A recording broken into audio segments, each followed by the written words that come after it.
gusto ko pong i-acknowledge yung presence ni Admin Arnel Ignacio na nandito po, humabol po sa atin ngayon. Meron po siyang i-announce eh.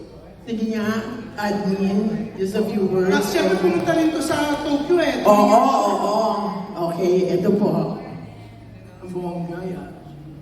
Sabi nga ni Jun Lalin, lampas pa lang Metro Manila Film Fest ang itatakbo ng When I Met You because from OWA, we will be producing and getting 20 block screenings of When I Met You.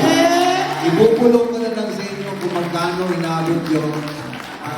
Huwag ko daw sabihin, pero bilang pasasalamat dun sa eksenang ginawa ninyo, directed by no less than Christopher De Leon, yung eksena nyo for OFW discussion. Maraming salamat at this will be a profound help sa lahat ng ating OFWs all over the world. You will be helping OWA to help our OFWs. Napakalaking bagay nung ginawa nyo, lalo itong eksena mo kakay na sinisingil ka ng OWA membership.